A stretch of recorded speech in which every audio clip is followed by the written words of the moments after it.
You hear why Caitlyn turned down that $15 million, it actually makes sense. There was a huge controversy, obviously, when her WNBA salary $1 million from the Big Three and Ice Cube to join the Big Three. Yeah, bro.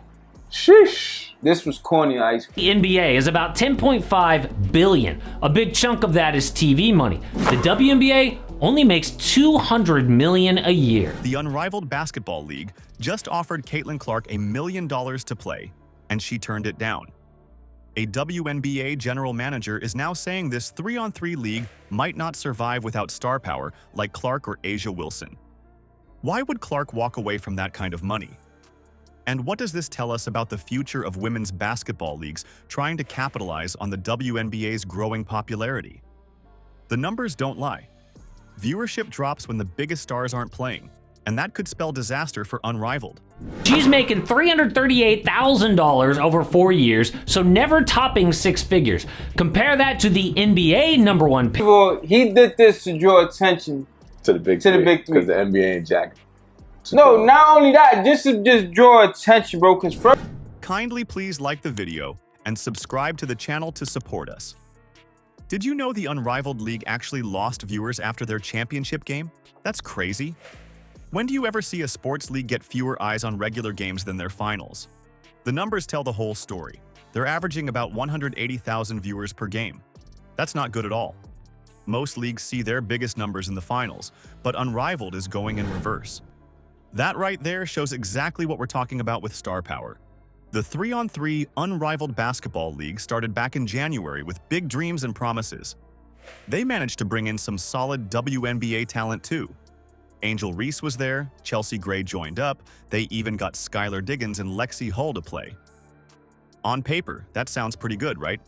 You're not giving Caitlin Clark $5 million. That's number one. It's crazy. You don't even pay nobody that. And the president chimed in. Right now, we're seeing that even if you're the best, women are not paid their fair share. But here's where things get interesting. The league ran into a massive problem almost immediately. They couldn't get the absolute biggest stars to commit. No Caitlin Clark, no A'ja Wilson, no Kelsey Plum. The players who really moved the needle in women's basketball weren't on the court. And that's when everything started falling apart for them. Think about this. Unrivaled actually had 7 former #1 draft picks playing. They had an MVP. They even had 17 Olympians competing. That's some serious talent. But without those top-tier superstars, viewers just weren't sticking around. The games became what insiders called a rough sale and a tougher watch for most fans. People tune in for the biggest names, and without Clark and Wilson, interest just kept dropping. A WNBA general manager laid it out plain as day. Without signing 18 to 20 of the absolute top players, Unrivaled is headed down the same path as those failed football leagues. Remember the XFL? How about the UFL? Both of those leagues started with big money and big talk, but look at them now. The UFL is on Fox and still only pulling in about 700,000 viewers. That's the road Unrivaled is on without solving their star problem. Right? That's number one. And then why would you do this or say this? Why I said it was corny during her NCAA tournament. Finale off the air. They lose money every year for 25 years. How are they in business? Because the NBA props them up. Want more proof this league is struggling? Sabrina Ionescu just walked away before the playoffs even started. That shows exactly how fragile their star power situation really is. Players are treating Unrivaled like a hobby league, something to do on the side, not a serious commitment. When one of your bigger names can just decide, nah, I'm good, before the most important games, you've got a major problem on your hands. And it gets worse. The TV production was a mess at times. Empty seats were visible all over the arenas. The whole thing didn't even look good on television. Fans expect quality when they're watching their favorite players, and Unrivaled wasn't delivering on that basic promise. When you're trying to build a new league, first impressions matter so much, and Unrivaled fumbled that chance. That $1 million offer to Caitlin Clark? That shows exactly how desperate the league is getting. They know Clark moves the needle like nobody else in women's basketball right now. She brings viewers, attention, and credibility that Unrivaled desperately needs. But here's the thing. Clark turned it down. $1 million and she said no thanks.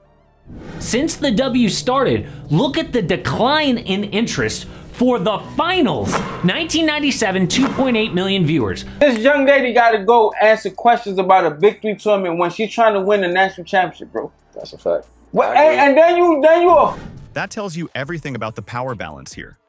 Unrivaled needs Clark way more than Clark needs Unrivaled. The shocking truth in all this is exactly what those viewership numbers reveal. When your regular season games get fewer viewers than your championship, that confirms exactly what the GM was warning about. Star power drives interest. Period. Let's play the what if game. Let's say if she was to entertain this foolishness, right? And be like, oh yeah, I'm gonna do it. Because you know a lot of people, oh, women could play.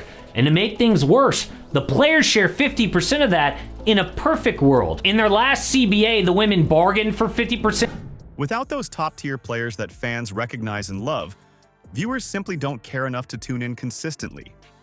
So the big question hanging over Unrivaled right now is simple. Can they survive without solving their star player problem? The league is trying everything they can. They're throwing big money offers at Clark. They're looking at other stars. But so far, the biggest names are saying no. And why are they saying no? That's what we need to understand. These top players have options now. The WNBA is growing. Endorsement deals are bigger than ever. Social media gives them direct connections to fans. Playing in a startup 3-on-3 league that might not last isn't worth the risk of injury or the time commitment for many of these stars. The Unrivaled League is fighting against history here. Benchmarks, but the pandemic killed that. They only get 10% of an already small profit. After the tournament, bro, why would you do this in the middle? They say, oh, I didn't mean this to get out now because this was a. They were saying Most new sports leagues fail. The ones that succeed usually have something unique that fans can't get anywhere else. Right now, Unrivaled doesn't have that special ingredient. Without Caitlin Clark, without A'ja Wilson, without those must-see players, they're just another basketball league trying to capture lightning in a bottle. And based on these viewership numbers, that lightning keeps slipping through their fingers. The Unrivaled League is fighting for its life right now. Without Caitlin Clark or A'ja Wilson suiting up, they're struggling just like all those other leagues that came and went. ESPN reported that Unrivaled sources will keep talking to Clark and Wilson in coming months. They'll even save a spot for Clark. 5 million. It's crazy. And for y'all don't know, the highest paid WNBA player only makes $252,000. No wonder they make so little. But all that could change because of one person. Caitlin Clark has proven to be a rating. Here's the thing, though. The league needs to do more than throw money at stars. They need a better product first. The 3-on-3 format isn't working. The games look bad on TV. The stands are empty. Meanwhile, Clark's out there improving her golf game and resting after a long season. Can you blame her?